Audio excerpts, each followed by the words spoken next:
महाराष्ट्र का एक बड़ा इलाका सूखे की चपेट में है, लेकिन हैरान करने की बात यह है कि महाराष्ट्र जैसे समृद्ध राज्य में कुपोषण से हर साल तकरीबन 4000 बच्चों की मौत हो जाती है और ये तथ्य बॉम्बे हाईकोर्ट के सामने आए हैं।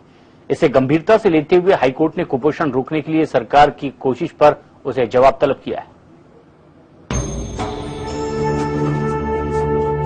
महाराष्ट्र में बच्चे कुपोषण का शिकार होकर जान गंवा रहे हैं।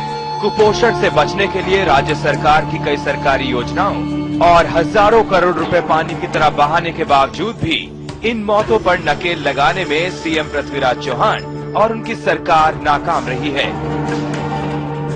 बॉम्बे हाईकोर्ट ने कुपोषण से मौत पर दायर एक जनहित याचिका पर सुनवाई की और उसके बाद कुपोषण से हो रही मौतों पर सरकार से जवाब तलब किया है। कुपोषण से बच्चों की मौत, 10 महीने में 4000 बच्चों की मौत।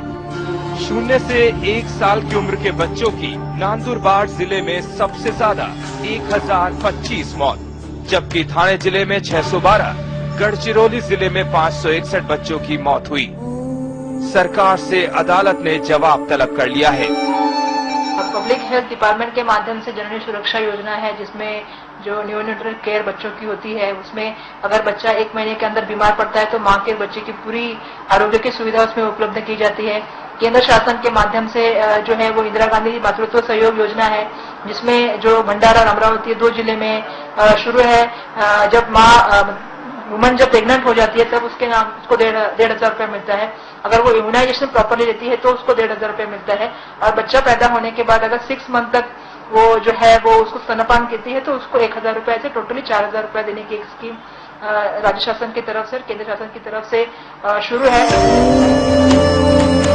कुपोषण से सूबे में हालात इतने खराब हैं कि 15 आदिवासी जिलों में करीब 157 चाइल्ड डेवलपमेंट सेंटर चल रहे हैं, जिसमें पिछले साल अब तक कुल 1668 बच्चे दाखिल हुए, जिसमें सिर्फ 966 बच्चों की हालत ठीक हुई, बाकी की गंभीर है। बॉम्बे हाईकोर्ट ने सरकार को लताड़ा है। इस पूरे मामले को विपक्ष ने एक मुद्दा बना लिया है।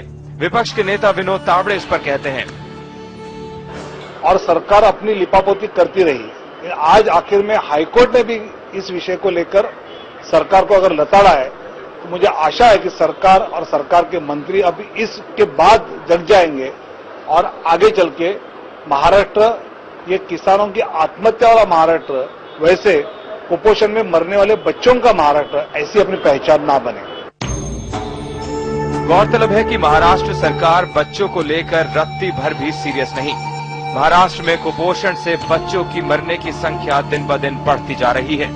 सरकार का अजब गजब खेद ये भी है कि चिल्ड्रन होम में भी सरकार बच्चों को पेट भर खाने नहीं देती, इसलिए एक बच्चे पर सरकार प्रतिदिन महज 21 रुपए ही खर्च करती है। अब देखना यह है कि हाईकोर्ट के डंडे के बाद भी सरकार की कुंभकर्णी नींद टूटती है या नहीं। इन आंकड़ों से साफ हो जाता है कि कुपोषण को लेकर महाराष्ट्र सरकार कितनी गंभीर है। इतने पर भी अगर सरकार नहीं जागी तो ये जरूर जान लेना कि महाराष्ट्र के बच्चे राम भरोसे है। इस समय मुंबई से वसीम है।